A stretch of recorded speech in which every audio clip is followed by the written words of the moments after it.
Grabe ng bulaklak ng aking malunggay.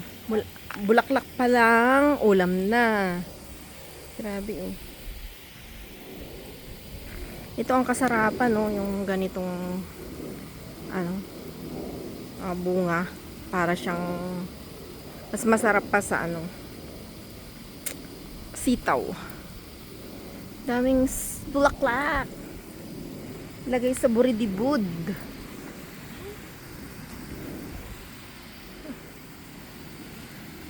Alak ka, nagimasan, July. Naimas, tibunga na ato, uri babatit lang. Ni, sabong na. Tapos ate karabasak. Sabong lang. Sabong lang, purpose ko lang sabong. Sabong.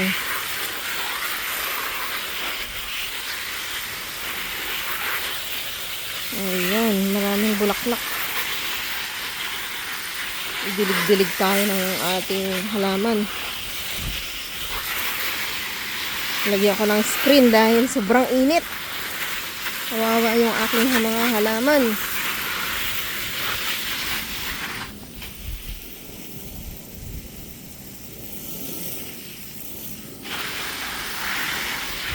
Nagagati sabong na. Manati sabong. At ano yung sabong? Ayoko siyang pabungahin. Bulaklak lang talaga ang purpose ko dito. Yung talbos ng kalabasa.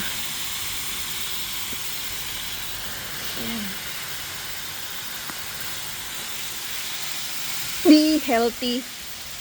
Tanim-tanim tayo ng ating mga halaman. Para hindi na tayo bibili. Bulaklak. Bulaklak.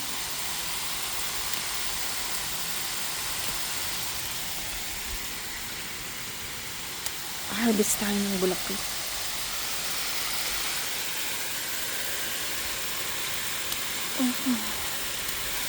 Ipunin ko ito, lalagay ko sa refrigerator.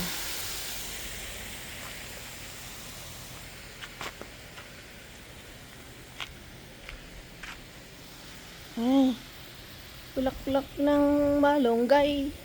Porko. Ano ba yan?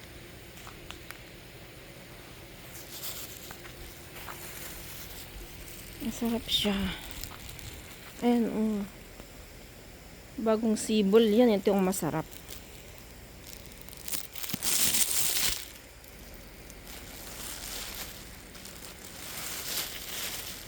Bulaklak ng malunggay. Iba hindi nila alam to.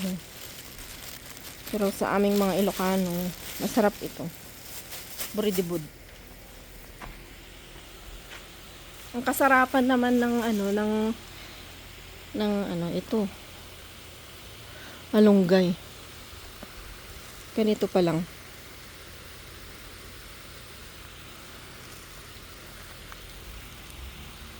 Para siyang mas masarap pa sa sitaw.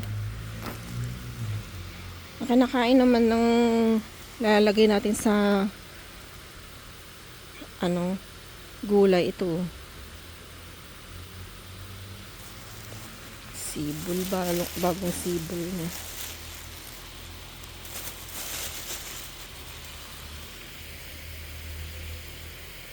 Hindi ko tumigas na siya. Daming bulaklak. Tingnan natin yung mga daw. Ayan, bulaklak na Ayan, bulaklak ng kalabasa.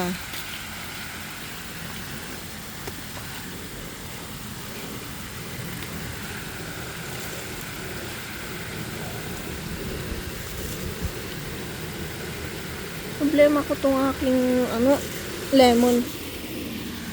Kalamansi, wala pang bunga. Ano ba yan? 2 years ka na, hindi ka pa namumunga.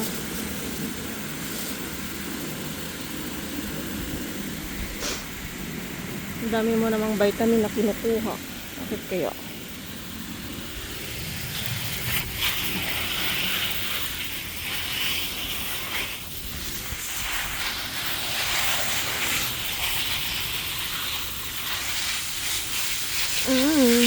May kalam... Ay, may ampalaya ako. Tumubo na. Malaki na itong aking ampalaya. Ay, sana naman magtuloy.